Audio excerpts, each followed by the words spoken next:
മുനമ്പം ഈ വഖഫ് സമരത്തിൻ്റെ പേരിലാണ് നമ്മളിപ്പോൾ ശ്രദ്ധിക്കപ്പെട്ടുകൊണ്ടിരിക്കുന്നത്. പക്ഷേ മുനമ്പത്ത് നിന്ന് വലിയ വാർത്തയാവാത്ത ഒരു സംഭവം ഇന്നുണ്ടായിരിക്കുന്നു. മുനമ്പത്ത് നിന്ന് 27 ബംഗ്ലാദേശികളെ പിടികൂടി. ബംഗ്ലാദേശികൾ മുനമ്പത്ത് എങ്ങനെ വന്നു പെട്ടു എന്നുള്ളത് വല്ലാത്ത ദുരൂഹമാണ്.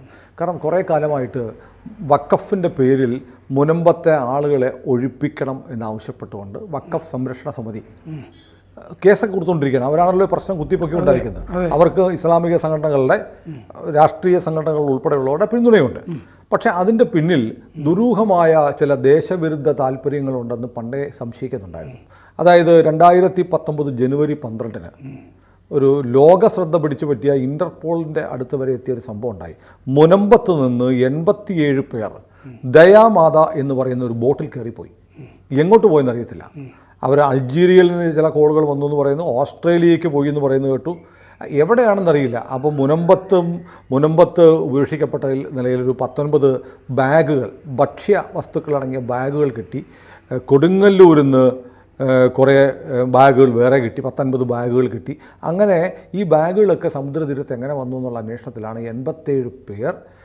ശ്രീകാന്തൻ എന്ന് പറയുന്ന ഒരു ശ്രീലങ്കക്കാരൻ, കൊച്ചി സ്വദേശിയായ ജിബിൻ ആൻ്റണിക്ക് 1,02,00,000 രൂപ കൊടുത്തു വാങ്ങിയ ദയാമാത എന്ന ബോട്ട്, അത് പിന്നീട് രജിസ്ട്രേഷനൊക്കെ മാറ്റി, ആ ബോട്ടിൽ കയറി മനുഷ്യക്കടത്ത് നടത്തി കുട്ടികളും സ്ത്രീകളും അടക്കം 87 പേരെ കൊണ്ടുപോയി. അവരെ കടലെടുത്ത് കൊണ്ടുപോയി. പിന്നെ എവിടെയാണെന്നറിയില്ല.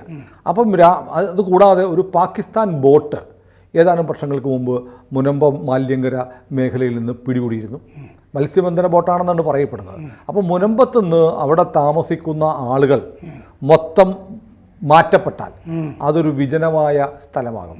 ഈ കോസ്റ്റൽ ഏരിയ രാജ്യവിരുദ്ധ ശക്തികൾക്ക് വലിയ താല്പര്യമുള്ള സ്ഥലമാണ്. പ്രത്യേകിച്ച് നമുക്ക് ഇവിടെ ചെറായിക്കപ്പുറത്ത് കടലിൽ നമ്മുടെ എണ്ണ കടലിൽ കൊണ്ടുവന്ന് SPM എന്ന മറ്റാണ് കടലിൽ നിന്ന് തന്നെ എണ്ണ പമ്പ് ചെയ്ത് റിഫൈനറിലേക്ക് കൊണ്ടുപോകുന്ന ഒരു സംവിധാനമുണ്ട്. അതിൻ്റെ കൃത്യം പേര് ഞാൻ മറന്നുപോയി.